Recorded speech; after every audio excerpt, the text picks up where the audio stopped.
आखिरकार वो घड़ी आ ही गई, वो पल। सबकी निगाहें पश्चिम बंगाल इलेक्शन के ऊपर। दो फेजों में हुई थी ये इलेक्शन। फेज 1 हुआ था 23 अप्रैल को, तो फेज 2 हुआ था आज, यानी कि 29 अप्रैल को। और हमारे साथ आज जुड़े हुए राजदीप, जो हमारे नॉर्थ बंगाल और साउथ बंगाल करेस्पॉन्डेंट है, उनके साथ हम चर्चा करेंगे पश्चिम बंगाल इलेक्शन के ऊपर। क्या हुआ इस इलेक्शन के पूरे फेज में, फेज 1 में कितना वायलेंस हुआ, फेज 2 में कितना वायलेंस हुआ, और आज क्या क्या हुआ। हेलो राजदीप। हाय। तो मैं आपको पूछना चाहती हूँ, फेज 1 और फेज 2 जो चुनाव हुआ था बंगाल में, किस तरीके से हुआ। देखिए, पहली बात तो यह है कि बंगाल चुनाव इस बार इलेक्शन कमीशन को दाद देना पड़ेगा कि एक भी चुनाव के दिन एक भी हत्या नहीं हुआ। जो होता रहा है बंगाल में, पंचायत चुनाव हो या फिर छोटे मोटे म्यूनिसिपल इलेक्शन भी हो, तब भी हत्या होना ये एक आम बात हो गया था। बंगाल चुनाव एक ऐसा ऐसा स्थिति पैदा कर चुका है कि इतना सारा सेंट्रल फोर्स को डिप्लॉय करना, उसके साथ साथ आर्म्ड व्हीकल को लाना, उसके साथ साथ गांव में जाके ये जो फियर मॉन्गरिंग करते थे, जो साइंटिफिक रिगिंग करते थे, उनके खिलाफ जाके बात करना, समझाना कि आप आइए, घरों से निकलिए, वोट करिए। और उसके बाद एसआईआर के बाद ये जो वोट डाला गया, अब ये जो वोट हुआ है, ये एक बहुत इंपॉर्टेंट और ऐतिहासिक चुनाव है मैं कहूंगा, क्योंकि कोई भी हत्या नहीं हुआ चुनाव के दिन। बंगाल इलेक्शन आप समझ सकते हो कि पिछले चुनाव में क्या हुआ था, उसके 2024 में क्या हुआ था। तो ये जो चुनाव देखने को मिला, और जो ग्राउंड से मुझे रिपोर्ट मिला कि लोग वोट डालने गए, डाल पाए। अब ये वोट किसको डाले, हाँ, एकदम फ्री एंड फेयर नहीं हुआ। बहुत सारे जगह में जो झमेला होना था वो झमेला हुआ। बहुत सारे जगह में बूथ के बाहर प्रॉब्लम हुआ, बूथ के अंदर भी प्रॉब्लम हुआ। किसी किसी जगह से ऐसा भी मतलब आ रहा है शिकायत की जो उम्र जिनके हैं, जो वयस्क हैं, उनको मतलब टीएमसी वाले लेके जाके वोट दिलवा के लाए। लेकिन आज दिन भर जो चुनाव था और पहले फेज का जो चुनाव था, आज थोड़ा ज्यादा गर्मा गर्मी का माहौल था। क्योंकि पहले फेज का जो चुनाव था वो चुनाव नॉर्थ बंगाल और मिडिल के कुछ हिस्सों को लेकर था। 152 सीट का था, 152 सीट्स का था। उन सीटों में से ज्यादातर नॉर्थ बंगाल का था, बीजेपी का स्ट्रॉन्ग होल्ड था ये जगह। और ये जगह पे इतना वायलेंस कभी पहले भी उतना नहीं हुआ था। ज्यादा जो होता था, जो चोपड़ा के आसपास होता था, मुर्शिदाबाद में होता था, लेकिन उसमें भी कंट्रोल लाया गया। जो भी हुआ है छोटा छोटा हुआ है, इतना बड़ा कुछ नहीं हुआ है, बूथ के अंदर नहीं हुआ है। अब सेकेंड फेज सबसे बड़ा चुनौती था इलेक्शन कमीशन के लिए, क्योंकि सेकेंड फेज एक ऐसा फेज था जहां पे सबसे ज्यादा वायलेंस होने की संभावना थी। और वो आज दिखा, सुबह से देखे, हम हमारे दर्शकों को सुबह से दिखाते आ रहे हैं, पल पल की जानकारी देते आ रहे हैं कि कैसे ईवीएम के ऊपर बीजेपी की तरफ से ये शिकायत किया गया कि ईवीएम के ऊपर टेप लगाया गया है। ये फालता का जो आप बात कर हाँ, रहे हो। फौलता की जो बात कर रहा है, फौलता वही जगह है जहाँ पे एक वीडियो वायरल हुआ आईपीएस अजय शर्मा, जिन्होंने जाके बोला है कि अगर डिस्टर्ब करोगे तो कायदे से इलाज होगा। वो वीडियो भी हम आपको दिखाएंगे। तो ये जो जगह है फौलता, ये यहाँ पे खड़े हुए हैं जहांगीर खान। और जहांगीर खान माने जाते हैं कि वेस्ट बंगाल के जो अभी तृणमूल के एक और सबसे बड़ा लीडर वो है अभिषेक बनर्जी, जो सांसद भी है डायमंड हार्बर से, तो उनका बहुत खास है। तो ये जो मतलब जहांगीर खान के ऊपर जितना जितना शिकायत था, वहां पे जाके वोट डालने को नहीं दिया गया। और सबसे बड़ी बात है कि भवानीपुर, जहां पे ममता बनर्जी, शुभेंदु अधिकारी जो विरोधी, जो नेता प्रतिपक्ष हैं, और उसके साथ जो मतलब उनके साथ जो फाइट हुआ, ममता बनर्जी जो सीएम है, सिटिंग चीफ मिनिस्टर, पिछले बार नंदीग्राम में हुआ था। उस बार नंदीग्राम में ममता बनर्जी 1956 वोटों से हार गई थी। लेकिन इस बार ममता बनर्जी भवानीपुर से ही खड़ी हुई, और शुभेंदु अधिकारी नंदीग्राम प्लस भवानीपुर दोनों जगह पे खड़ा हुआ। लेकिन इसका एक सीधा मैसेज था कि शुभेंदु अधिकारी सीधा सीधा ममता बनर्जी को चुनौती दे रहा है। तो मैं इसमें और एक प्रश्न जोड़ना चाहती हूँ कि ममता बनर्जी आज बोली कि 2/3 मेजोरिटी से टीएमसी सरकार फॉर्म कर रही है। तो एग्जिट पोल क्या कहता है इसमें। देखिए, एग्जिट पोल के बारे में तो हम आएंगे। एग्जिट पोल एग्जैक्ट पोल होगा कि नहीं वो तो वक्त बताएगा, वक्त की नजाकत बताएंगे। 4 तारीख सबको पता चलेगा। लेकिन ये बात तो सच है कि जो भी आएगा फुल मेजोरिटी के साथ आएगा, हैंगिंग सिचुएशन नहीं होगा। तो इस बार जो बंगाल का वोटर्स टर्नअराउंड था वो भी पिछली बार से काफी ज्यादा था। चाहे वो फेज 1 में हो या फेज 2 में हो। फेज 1 में 93% अप्रोक्सीमेट हुआ था, तो अभी फेज 2 का जो 90% लगभग दिखा रहा है। 91% और रात में और भी बढ़ेगा। वो 92 के आसपास शायद जा सकता है। तो जिस तरीके से इस बार जो लोग आगे आकर वोट कास्ट किए हैं, इसमें आपको क्या कहना है। देखिए, इसमें 2 रीजंस हैं, 2 कारण जो राजनीतिक विशेषज्ञ हैं और जो हम ग्राउंड में काम किए हैं, हम जो देखे हैं, उसके आधार पर हम ये कह सकते हैं कि दो चीज काम किया। एक है एसआईआर। एसआईआर के बाद लोगों के अंदर ये था कि एसआईआर हो गया, अब वोट डालना पड़ेगा, नहीं तो फिर से शायद वोटर कार्ड से नाम कट जाए। तो ये बहुत सारे जो माइग्रेंट्स लेबर थे बाहर से आए उनके लिए। और एक चीज था कि एंटी इनकम्बेंसी, ये है बंगाल में, ऐसा नहीं है कि नहीं है। अब ये जो वोट आया, ये जो वोटिंग परसेंटेज का वोट हुआ, अब ये वोट एसआईआर के अगेंस्ट हुआ या फिर एसआईआर के बाद एंटी इनकम्बेंसी के लिए हुआ, ये तो 4 तारीख पता चलेगा। लेकिन जिसके लिए भी हुआ उसके लिए एक तरफा जाएगा, क्योंकि लोग भर भर के वोट दिए हैं। और सबसे इंपॉर्टेंट चीज है, इस बार जो पानीहाटी से कैंडिडेट है अभया की माँ, तो उनका भी एक सिंपैथी, उनका भी एक जो एक पूरा देश, पूरा दुनिया हिल गया था आरजीकर का जो इंसिडेंट हुआ था। तो ये जो आरजीकर कॉलेज का जो कैंडिडेट है उनकी माँ, तो उनको भी गो बैक का नारा लगाया गया था। हाँ, आज हुआ है। और बूथ में भी एक झमेला हुआ छोटा सा, और उसके पहले भी जब वो भाषण दे रहे थे तब भी झमेला हुआ है। तो इंक डाला गया, ऐसा भी शिकायत आ रहा है बीजेपी की तरफ से, उस जगह पे इंक डाला गया, बीजेपी के जो सिंबल था। देखिए ये हो रहा है। अब वहां पे क्या हुआ कि, तो मैं आपको एक और प्रश्न जोड़ना चाहती हूँ इसके ऊपर, क्या बीजेपी ने उनको सिंपैथी वोट के लिए टिकट दिया है या जस्टिस के ऊपर दिया है? देखिए ये अभया की जो माँ है, उन्होंने क्लियर करके कहा है कि मुझे जस्टिस नहीं मिला, जस्टिस मिलने का मेरे पास और कोई तरीका नहीं था। सिस्टम अगर मुझे जस्टिस ना दिला पाए तो मैं सिस्टम बनूंगा, सिस्टम बन के मेरे साथ साथ जो और भी लड़कियां हैं उनको जस्टिस दिलाऊंगा, और ताकि आगे मेरे लड़की की तरह किसी के और ना हो, क्योंकि मैंने उनको डॉक्टर बनाने के लिए भेजा था। और वो काम करते करते अपनी ड्यूटी के अंदर उनके साथ ये नीच काम हुआ, और उसके साथ उनको मतलब मार भी दिया गया। उसके बाद बहुत सारे कंट्रोवर्सी हुए, उसमें हम जा नहीं चाहते। लेकिन आरजीकर के बारे में सबको पता है। हाँ, वहां पे एक की फैक्टर है कि नारी सुरक्षा, लॉ एंड ऑर्डर, हम जितने भी अगर जो बलात्कार की घटनाएं हुए हम देखें, कामदुनी, हाशखाली, उसके बाद आरजीकर जो बड़ा है, कस्बा लॉ कॉलेज जो एक है रिसेंटली हुआ था, हर जगह पे, और हर जगह पे जो मतलब इतना ये जो इंसिडेंट होते जा रहे हैं, तो ये सब इंसिडेंट भी मतलब जो नारी शक्ति है बंगाल पे वोट किए हैं तो उनके दिमाग में भी है। और एक चीज जो पानीहाटी की बात है, वहाँ पे जाकर उनके लिए गो बैक का नारा लगाया हुआ था। इससे पहले भी उनके ऊपर अटैक हुआ था। तो अभी क्या है सिनेरियो पानीहाटी में? पानीहाटी में तो देखिए मामला टाइट है, क्योंकि मामला पानीहाटी में वहां से जो रिपोर्ट आ रहा है शायद अभया की माँ ही जीतेगी। अब वहां पे जो मेजर फैक्टर प्ले कर सकते हैं वो है सीपीआईएम, कोलोतान जो खड़े हुए हैं वहां पे, मिस्टर कोलोतान। लेकिन सिंपैथी तो अभया के माँ के साथ ही है। तो वहां को छोड़कर हम लोग ने नोआपारा में भी दिखा जो क्लैश हुआ था, उसके ऊपर देखिए नोआपारा एक ऐसा सीट है जो बैरकपुर के अंदर आता है, और बैरकपुर में बैरकपुर फेमस है वायलेंस के लिए। टीटागढ़, भद्रेश्वर, और उसके साथ साथ आसपास जो है भाटपाड़ा, ये सब जगह अर्जुन सिंह उसका इलाका है, उनका इलाका है। और इन जगह पे अभी सांसद है पार्थ भौमिक जो बैरकपुर में है, और इसीलिए उस जगह पे अर्जुन सिंह भी खड़े हुए हैं, और भी भाजपा के जो प्रत्याशी थे खड़े हैं। वो जगह बराबर वायलेंस होता है। लेकिन इस बार उतना नहीं हुआ है जितना 2024 में हुआ, 2021 में हुआ। ये सबसे बड़ी बात मैं कह रहा हूं, एक भी बॉम्ब का साउंड नहीं सुनाई दिया। और खास करके एक और जगह है भांगर, जो हॉटस्पॉट है, भांगर कैनिंग ईस्ट, उस जगह में छोटा छोटा इंसिडेंट्स हुआ, धमकी दिया गया, लोगों को घर घर में जाके साइंटिफिक रीडिंग करवाया गया, बोला गया वोट देने जाओगे तो जान से मार डालेंगे, ऐसा कुछ। ये जैसे देखा गया, वैसे नौशाद सिद्दीकी जो कैंडिडेट है आईएसएफ का, जो चीफ है लगभग एक प्रकार के, जिनके मुंह के साथ लड़ाई हो रहा है, बोला है भाईजान, भाईजान के लिए लड़ रहे हैं, वो भाईजान है नौशाद सिद्दीकी। और वो मतलब चेस कर रहे हैं टीएमसी वालों को कि तुम क्या कर रहे हो, आओ हमारे सामने। तो ऐसे चेस कर रहा है। वो खुद बोल रहे हैं कि ये हमारे जो माताएं बहनें हैं वो वोट डाल नहीं पाए थे, इस बार वो वोट डाल पाए हैं।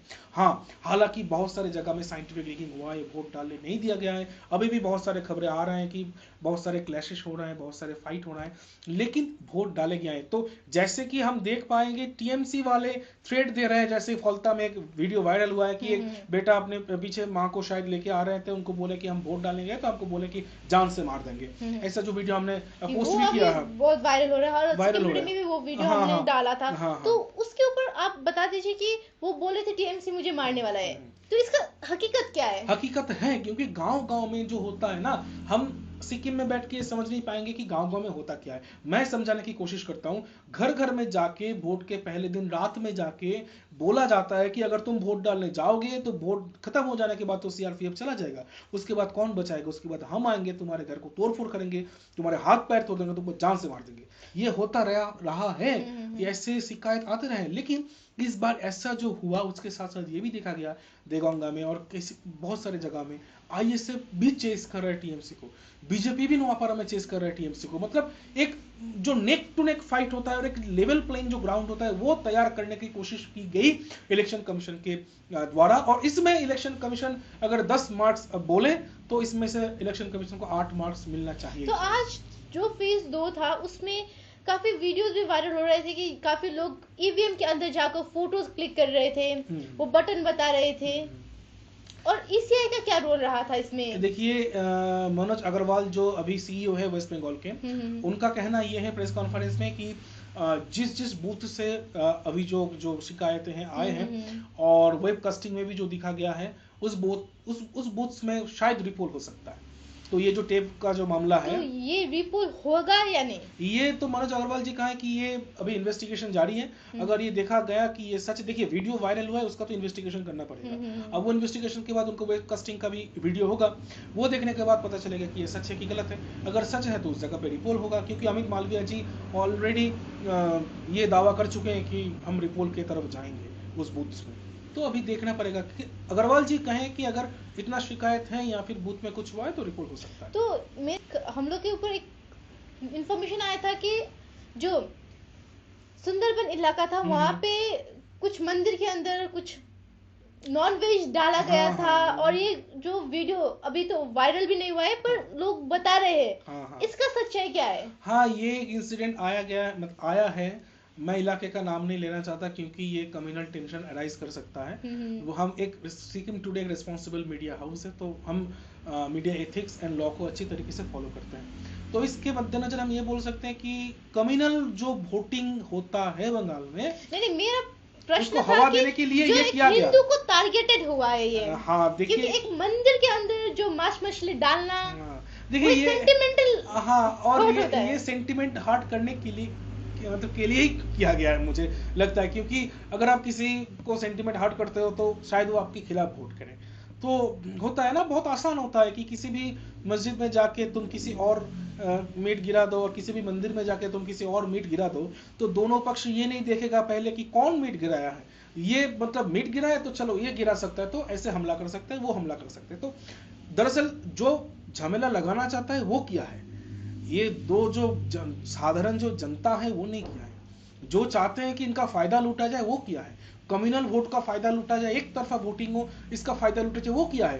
अब कौन किया है तो इन्वेस्टिगेशन बोलेगा। अब इसका ऑफिशियल रिपोर्ट भी दर्ज नहीं हुआ है, ये हमारे सोर्स से एक मिला खबर है, तो यही है। तो जो आगे आपने बताया भी था, नॉर्थ बंगाल जो बेल्ट है वहां पे बीजेपी का स्ट्रॉन्ग होल्ड है। जो आज फेज 2 ज्यादातर साउथ बंगाल में हुआ था तो वहां पे टीएमसी का स्ट्रॉन्ग होल्ड है। एग्जैक्टली। तो अभी जो क्लैशेस हो रहे हैं, वायलेंस हो रहा है, इसका जिम्मेदार हमको किसको ठहरा सकते हैं? देखिए ये तो ऑब्वियसली हम कह सकते हैं कि इसमें लॉ एंड ऑर्डर तो कमीशन के हाथ में है, लेकिन कमीशन हर घर में जाके सीआरपीएफ तो नहीं रख सकता।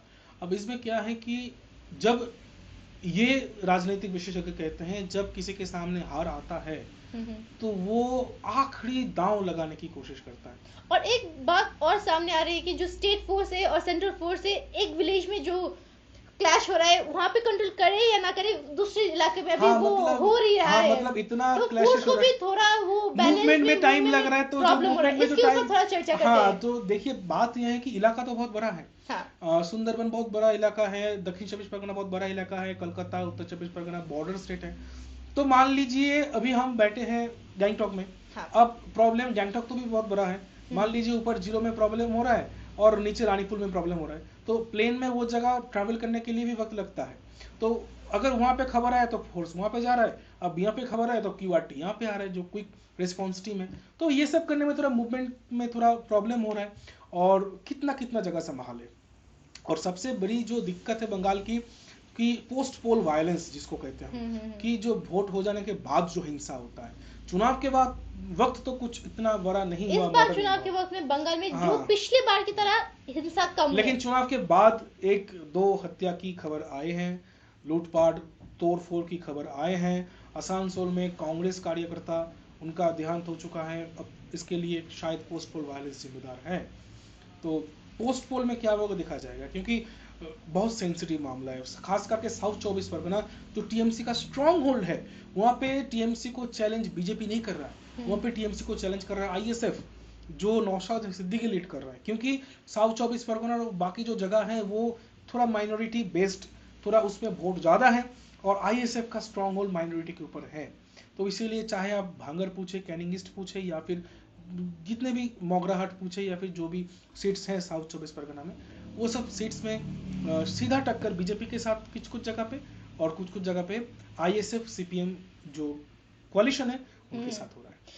और जो इंडिया कोalition है, इसके ऊपर थोड़ा चर्चा करते हैं। अभी इंडिया कोalition बंगाल में नहीं है, क्योंकि राहुल गांधी ममता जी के खिलाफ प्रचार कर रहे हैं, सीपीएम राहुल गांधी और ममता के खिलाफ प्रचार कर रहे हैं, और बीजेपी इसलिए थोड़ा चर्चा करते हैं इसके ऊपर, क्योंकि जो पहले एक अलायंस हुआ करते थे, जो अभी इलेक्शन का टाइम में लास्ट मोमेंट में उन लोगों ने भी अपने अपने कैंडिडेट वो करके खड़े हुए, और उन लोगों का जो अभी चल रहा है कैसा सिनेरियो है ग्राउंड में, वो उसके ऊपर चर्चा करते हैं। इनके लिए हम कह सकते हैं कि दिल्ली में दोस्ती है, बंगाल में कुश्ती है। दिल्ली में सब दोस्त हैं और बंगाल में सब एक दूसरे के खिलाफ हैं। राहुल जी यहाँ क्या बोल रहा है, ममता जी नौकरी नहीं दे पाए, ममता जी लॉ एंड ऑर्डर ठीक नहीं कर पाए। और इसके ऊपर मैं और एक प्रश्न ऐड करना चाहती हूँ। राहुल गांधी का एक वीडियो भी वायरल हो रहा है कि इस बार बंगाल में बीजेपी सरकार फॉर्म कर रही है। ऐसा नहीं, थोड़ा इसको तोड़ मरोड़, मतलब बात राहुल गांधी ये कहने जा रहे थे कि अगर ममता जी सही तरीके से काम करती तो बंगाल में बीजेपी के लिए रास्ता साफ नहीं होता। तो ये जो रास्ता साफ नहीं होता, तो इसका मतलब क्या है? क्या राहुल गांधी जी ये मान के चले हैं कि इस बार बीजेपी आ ही रहा है? वही मेरा प्रश्न है आपको। तो ये देखिए, वो राहुल जी तो बहुत कुछ बोलते रहते हैं, अब क्या बोलते हैं उनको ही पता है, अब दर्शकों को भी पता है राहुल जी क्या बोलते रहते हैं, क्योंकि राहुल जी जहां जहां जो जो भी बोलते हैं उसमें से बीजेपी का ही फायदा होता है। तो बहुत सारे मीम्स भी वायरल हो रहा है कि Rahul Gandhi is a spy of BJP, like Hamza Ali अजमा जारी। तो ये चीज भी है। लेकिन हाँ, बंगाल में सीपीएम आईएसएफ का कोalition है, बीजेपी अलग लड़ रही है, टीएमसी अलग लड़ रही है, कांग्रेस अलग लड़ रही है। तो आज ज्यादातर वायलेंस हुआ है, और हाँ आपने अभी बताया कांग्रेस लीडर ने, कांग्रेस कार्यकर्ता का जान भी गया है अभी, तो थोड़ा इसमें और कौन सा पार्टी की तरफ से वायलेंस हुआ था उस पर थोड़ा चर्चा कर लेते हैं। देखिए, वायलेंस का जो एलिगेशन है ज्यादातर टीएमसी के ऊपर ही आ रहा है, क्योंकि वो नेचुरली वो रूलिंग पार्टी है, तो उनके खिलाफ आएगा। अब कितना सच है कितना गलत है वो तो इन्वेस्टिगेशन बोलेगा, रिपोर्ट्स जो आ रहे हैं उसके हिसाब से। दूसरा ये है कि आज जो वोटिंग हुआ इसमें ज्यादातर प्रॉब्लम जहाँ पे हुआ साउथ 24 परगना ही ज्यादा है, और उसके साथ साथ नॉर्थ 24 परगना में जैसे नोआपाड़ा की जिक्र किया गया, और भी दो तीन, बर्धमान में, पूर्व बर्धमान जो डिस्ट्रिक्ट है, गोलशी जो जगह है वहां पे भी हुआ है थोड़ा सा। तो हुआ है वायलेंस, माने कि बूथ के बाहर हुआ है, बूथ रास्ता रोकने की काम। जैसे एक वीडियो वायरल हुआ कि एक काउंसिलर टीएमसी के वो बैठे हैं, जो तीन जो रास्ते के तीन जो जॉइंट जंक्शन है वहां पे, उस सेंटर पर जाके उसको हटा रहा है। हाँ, वो वहां पे बैठकर बोल रहे थे कि टीएमसी को वोट डालो। हाँ, तो वहां पे प्रभावित करने की कोशिश कर रहे थे। लेकिन कोशिश किया गया कि बंगाल जो चुनाव देखते आए हैं 2011 के बाद से, 2013 से जो मैं खुद देखते आया हूं, और मैं खुद 2016 की इलेक्शन के साथ जुड़ा हुआ हूं, और 2019 से एक्टिवली ग्राउंड में कवर कर रहा हूं, तो मेरा खुद का जो एक्सपीरियंस मैं कह रहा हूं कि 2026 का चुनाव है ये थोड़ा डिफरेंट है, ये ऐतिहासिक है। यहाँ इस बार जो भी जीतेगा उसमें जनता का ही मत होगा ज्यादा, जनता जिसको चाहेगी उसको जिताएगी। अब अगर एग्जिट पोल के बारे में बात करना चाहेंगे तो अब एग्जिट पोल में जाने से पहले मैं आपके साथ थोड़ा और इसके ऊपर बात करना चाहती हूँ कि जो ईवीएम वैंडलाइज हुआ था, काफी जगहों में हुआ था, तो अभी इसमें ग्राउंड रियलिटी क्या है? ग्राउंड रियलिटी तो है, सच है, क्योंकि बहुत सारे जगह पे ईवीएम काम नहीं करने का भी रिपोर्ट आया था, जहाँ पे वोटिंग लेट में शुरू हुआ। और उसके साथ साथ सबसे इंटरेस्टिंग चीज आज के दिन में, अगर आप सबसे इंटरेस्टिंग का ईवीएम का टेप वो वाला था जो फलता में वायरल हुआ है, क्योंकि आप समझिए एक जगह पे टेप लगाया गया जा रहा है। और एक और भी खबर आ रहा था हमें, वो भी भांगर से आ रहा था, कि इत्र जो होता है ना, इत्र लगा के रखा गया है कि बाहर आ रहा है तो सूंघ रहा है हाथ, किसको वोट डाले हो। तो वो इतर सुन के उसको पता चल रहा है कि इसको वोट डाले कि नहीं डाले। तो जब भी सीआरपीएफ को खबर मिला है, क्विक रिस्पांस करने की कोशिश की गई, उनको भीड़ को हटाने की कोशिश की गई। सबसे इंटरेस्टिंग आज जो हुआ भवानीपुर में, जहां पे शुभेंदु अधिकारी और ममता बनर्जी आमने सामने हो गई थी। और जब शुभेंदु अधिकारी जय हिंद जो जहाँ जगह है जय हिंद भवन मोस्ट प्रोबेबली, वो उसके सामने जब शुभेंदु अधिकारी पहुंचे थे जहाँ पे वोटिंग हो रहा था, वहां पे जाके वो वोट देख के आए। और वहां पे उनके खिलाफ ये एलिगेशन लगाया गया कि वो जाके बोल रहे हैं कि सही जगह पे वोट देना, और शुभेंदु अधिकारी जी की तरफ से ये आया। और एक प्रश्न इसमें जोड़ना चाहती हूँ, जय श्री राम और जय और बंगला, मैं वही वो वही कंट्रोवर्सी वही आगे आया वही है, बोल इसमें रहा थोड़ा हूँ, उसमें ही बोल रहा हूँ हाँ। मैं कि अब शुभेंदु अधिकारी कह रहे हैं कि मेरे ऊपर आक्रमण हुआ। अब जो उस पे सिचुएशन हो गया कि जो बीजेपी के तरफ से जय श्री राम का नारा लगा, हाँ। और टीएमसी के तरफ से जय बांग्ला का नारा लगा। तो उन दोनों जब ये नारा लगने लगे तो यहाँ पे बहुत मतलब एक हाई टेंशन वाला सिचुएशन हो गया। शुभेंदु अधिकारी जी गाड़ी के ऊपर खड़े होकर सीआरपीएफ को फोन किए, फिर सीआरपीएफ आए, और एक जो वीडियो हमने दिखाया कि CRPF in action, Bengal remains Bengal, तो उसमें मतलब पूरा जो एकदम पहले जैसा होता था बंगाल में कि बूथ कैप्चर कर देना, कोई कैंडिडेट आए तो उसको रोक देना, पूरा सेम वो हो रहा था। और फिर वहां पे जाके जब शुभेंदु अधिकारी ने सीआरपीएफ को बुलाया, फिर सीआरपीएफ आके वो भीड़ हटाए। तो ये जगह बहुत, लीडर्स के ऊपर तो सीआरपीएफ का प्रोटेक्शन हमेशा हाई अलर्ट होता है, पर अभी और खबरें आ रही है कि जहाँ पे घर पे लोगों को बंदी बना के रखा गया है, ये तो हो रहा है, अलग अलग जगह पे ये खबरें आ रही है। इसका क्या है फैक्ट्स, ये थोड़ा बता दीजिए। ये फैक्ट्स है, ये सच्चाई भी है, क्योंकि इसको साइंटिफिक लीकिंग कहते हैं। और मैं एक चीज का जिक्र करूंगा कि देखिए ये बहुत इंपॉर्टेंट चीज है, हम मिस कर जाएंगे अगर इसके बारे में बात नहीं करेंगे तो। ममता बनर्जी जो इतने दिनों से चुनाव लड़ रही है, मैंने बहुत सारे सीनियर जर्नलिस्ट से भी बात किया कि कभी ममता जी आज तक सुबह से वोट के लिए नहीं निकले थे। हाँ, इस बार ममता बनर्जी एकदम सुबह निकल गया, एकदम इवनिंग वो दोपहर के बाद हाँ, निकलती थी, वोट देती थी, चले जाती थी। पिछली बार नंदीग्राम में थोड़ा दोपहर के बाद घूमी थी, उसके बाद चली गई थी। लेकिन इस बार एकदम सुबह से वो मतलब घूम रहे हैं जैसे और भी कैंडिडेट घूमते हैं। तो शायद उनको ये डर सता रही है कि कोई रिगिंग ना करे, कोई कुछ ना करे, या फिर उनको ये लग रहा है कि और कनेक्शन करने की जरूरत है। क्या ममता बनर्जी डर रही है आपकी मतलब से? नहीं, ये तो मैं नहीं कह सकता, क्योंकि ममता जी तो बोल रहे हैं कि हम टूट फजर के साथ आ रहे हैं। शुभेंदु जी भी बोल रहे हैं कि हम भी आ रहे हैं। अब कौन आ रहे हैं तो जनता जनार्दन तय कर चुकी है। 4 तारीख को तय होगा, 4 तारीख को पता चल जाएगा। लेकिन एग्जिट पोल क्या बोल रहा है? एग्जिट पोल ये बोल रहा है कि अगर पोल्स ऑफ पोल्स हम देखें कि बहुत सारे एग्जिट पोल्स का जो डेटा आ रहा है, तो पहले हम अगर वोट जो परसेंटेज हुआ है उसके ऊपर अगर हम थोड़ा सा बात करें, फीमेल वोटिंग परसेंटेज और मेल वोटिंग परसेंटेज और टोटल परसेंटेज भी हम लोग के साथ साझा देखिए अभी वो डेटा अभी तक कमीशन की तरफ से साझा नहीं किया गया, क्योंकि अभी भी वोटिंग ऑन काउंटिंग है, तो अभी भी चल रहा है। क्योंकि बहुत सारे जगह पे लेट वोटिंग भी स्टार्ट हुआ था। जब तक ना वो फाइनल डेटा आ जाए तब तक पता नहीं चलेगा कि कितना हुआ है, कितना मतलब हुआ है। अब अगर हम आज की जो इलेक्शन हुआ था 5 बजे तक का अगर हम डेटा देखें, तो पहले जो सुबह 9 बजे तक का था 18%, 19 लगभग मान के चलिए। उसके बाद 40%, 11 बजे तक। उसके बाद 1 बजे तक था 62%। उसके बाद 3 बजे तक था 79%। उसके बाद 5 बजे तक था 90%। अब थोड़ा बड़ा है, मतलब 91, तो 91। तो अब शायद इससे और भी 2% बढ़ सकता है। तो रिकॉर्ड वोटिंग हुआ है। अब रिकॉर्ड वोटिंग होने का कारण ये भी दे रहा है कि एसआईआर की वजह से बहुत सारे नाम जो बातिल हुआ है, जो काटा गया है, तो एग्जैक्ट वोटर ने भी वोट डाले हैं। तो अभी मामला थोड़ा टाइट है, लेकिन एग्जिट पोल के तरफ अगर देखें तो बीजेपी को तो लीड दिखा रहा है। अब क्या होगा ये तो 4 तारीख पता चलेगा, लेकिन एग्जिट पोल दिखा रहा है बीजेपी को। पोल्स अगर करें तो बीजेपी को लगभग 140 से 160 के अंदर सीट मिल सकता है। बाकी टीएमसी को और कांग्रेस सीपीएम को ऐसे मिल सकता है। तो जो 2 फेजों में चुनाव हुआ था, उसमें 2 ही फेजों का बात कर लेते हैं, किसका एग्जिट पोल में लीड दिखा रहा है। हाँ देखिए, एक और चीज आपको मतलब दर्शकों को कहना चाहूंगा, जो सेकंड फेज हुआ है, इसमें पिछली बार सिर्फ महज 18 सीटें ही बीजेपी जीत पाई। जो 142 सीट से इसमें 18 सीट जीत पाई थी। तो ये सीट अगर वो लोग मतलब रिकवर कर पाए तो शायद सरकार बनाने की तरफ बीजेपी जा सकती है। अब एक और चीज हमें, जब हम इलेक्शन कवर करते हैं तो हम सट्टा बाजार की तरफ देखते हैं। हाँ। सट्टा बाजार बहुत मतलब प्रेडिक्शन करते रहते हैं कि कौन आने वाला है कौन नहीं आने वाला है, चाहे वर्ल्ड कप मैच हो या फिर चाहे वो चुनाव का मैच हो। तो मुंबई सट्टा बाजार की जो प्रेडिक्शन है मुंबई मार्केट का, 294 जो सीट है उनमें से टीएमसी को दिया जा रहा है 127 से 132 और बीजेपी को दिया जा रहा है 175 से 185। तो अब जो मेजोरिटी मार्क है 148 है। तो सट्टा बाजार प्रेडिक्ट कर रहा है कि बीजेपी जीतेगा, लेकिन खेला अभी बाकी है।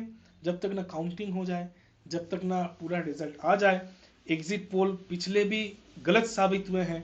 बंगाल के चुनाव के लेकर जो एग्जिट पोल हुआ है आज तक हमेशा गलत ही साबित हुआ है। ज्यादातर गलत ही साबित ज्यादातर गलत ही और साबित खास हुआ है। करके 2024 लोकसभा में जो मतलब एग्जिट पोल निकला था वो तो एकदम भयंकर एग्जिट पोल था। तो इसके लिए एग्जिट पोल एक डेटा का इंटरप्रिटेशन है, एक सर्वे है, लेकिन वो एग्जैक्ट पोल नहीं है। एग्जैक्ट पोल पता चलेगा 4 तारीख को, और उस दिन भी तो हम जुड़े रहेंगे आप लोगों के साथ, एकदम पल पल की जानकारी लेके कौन जीत रहा है कौन आगे बढ़ रहा है इसको लेकर, राइट। हाँ, thank you so much Rajdeep, आप हम लोग के साथ जुड़े सिक्किम टुडे के साथ। और व्यूअर्स मैं आपको बताना चाहती हूँ, इस बार जो बंगाल इलेक्शन था आज समाप्त हो रहा है। पहला फेज हुआ था 23 अप्रैल को, तो आज 29 अप्रैल को सेकेंड फेज हो रहा है। पिछली बार से जो बंगाल का वोटिंग पैटर्न था बदला हुआ दिख रहा है। यहाँ पे इस बार टर्नआउट भी ज्यादा हुआ है पिछली बार को देखकर, और वायलेंस पिछली बार के तुलना में थोड़ा कम हुआ है। वायलेंस हो रहा है, अभी भी वायलेंस की खबरें आ रही है, पोस्टपोल वायलेंस। हाँ, पोस्टपोल वायलेंस की खबरें आ रही है। और तब तक आप जुड़े रहिए द सिक्किम टुडे के साथ। हम लोग आपके साथ फिर 4 मई को कौन बनाएंगे सरकार बंगाल में पल पल की अपडेट लेकर जुड़ने वाले हैं। थैंक यू, नमस्कार।